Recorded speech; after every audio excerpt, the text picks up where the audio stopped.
So a few days ago, Adam Driver said that a film called The Hunt for Ben Solo was set to be made and was being talked about with Disney and Lucasfilms and everything, and it never happened.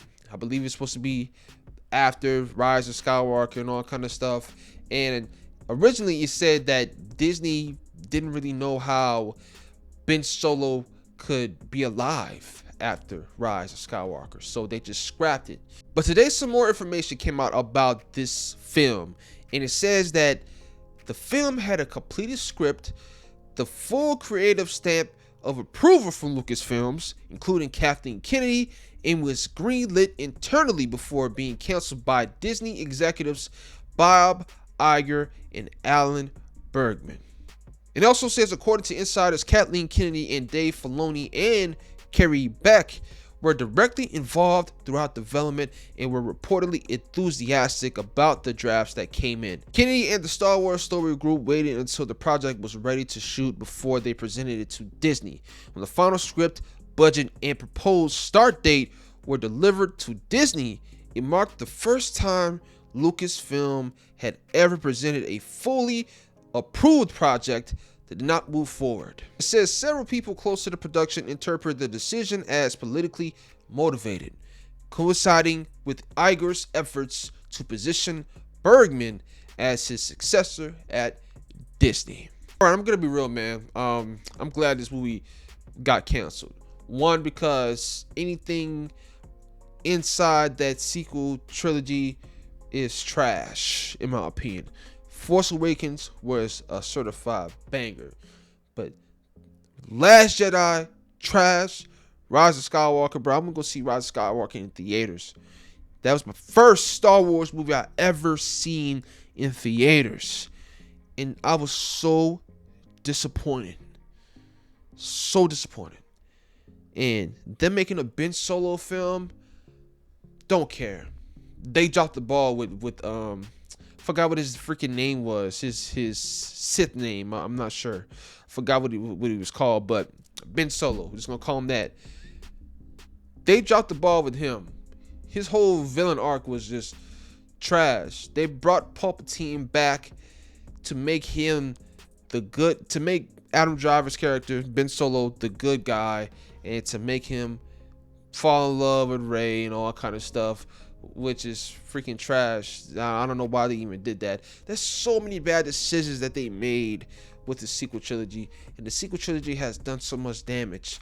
I'm glad they didn't put this out. But it's crazy how dead Star Wars is, dog. The fan base is probably the most toxic fan base out of all the fan bases, honestly. If I'm being real, even more toxic than the Snyder fan base.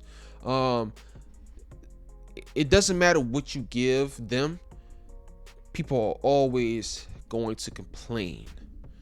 And that is how it is with the Star Wars fandom now.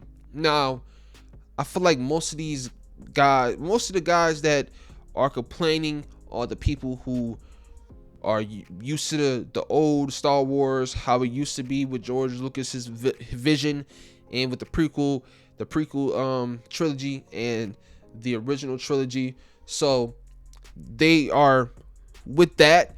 They watch that. They grew up watching that, and they want to see stuff like that.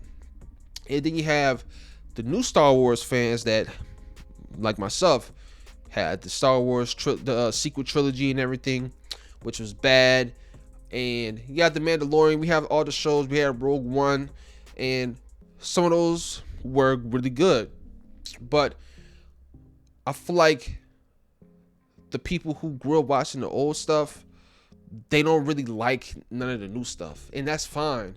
But I feel like there's just a lot of friction between the two parties, man, and some people can't get over the old stuff, and that is a huge problem with Star Wars.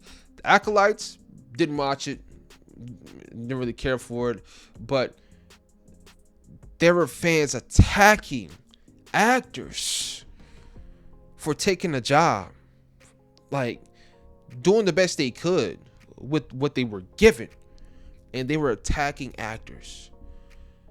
I don't understand why they do this. I don't understand what's the reason to do this, but they did it and it got canceled. And then we had the Ahsoka series. I didn't really hear too many people complain about that. The Skeleton Crew, don't think a lot of people even watched that, but I want to finish that. I actually thought it was pretty good. But what else they had? The Mandalorian season 3 was trash. No cap, I couldn't finish it. And then we got the Mandalorian and Grogu film that's coming out next year. That is gonna be terrible. I really feel like they dropped the ball with that whole thing as well. They could have had, man, why they had to bring Mandalorian and Grogu back together in a Boba Fett show? Why? I don't get it. They could have had Grogu train with Luke Skywalker. Keep him training there and have the Mandalorian go on some adventures by himself. Have him interact with other Mandalorians. Have him interact with Bo-Katan. Like, keep it like that without Grogu, and then everything could lead up with Ahsoka, and we have the people from Rebels, I believe. Yeah, the people from Rebels. You have them come in there. Then you have the Mandalorian, everybody from the Mandalorian, like Bo-Katan and everything. Have them come in there to make a film. You can do a Mandalorian and Grogu film with them reuniting. Then we can see Grogu with his full powers after being trained by Luke Skywalker, man. That could have been something special, but they dropped the ball with that. It's a lot of very terrible decisions with the Star Wars IP, and I don't think it's gonna get any better. Starfighter, whatever that movie they got going on with Ryan Gosling, I think. Yeah, I believe it's Ryan Gosling. Hopefully it's good. I hope it is.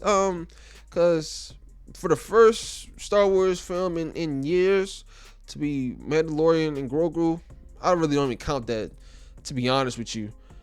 That Starfighter movie, that is the first one, in my opinion. The first Star Wars movie in years. I'm going to count that. And hopefully it's good. And then we got the Rey stuff. We don't know what's going on with that. I don't know what the future holds for Star Wars, dog, but they got to figure something out very soon. But that's all I got to say.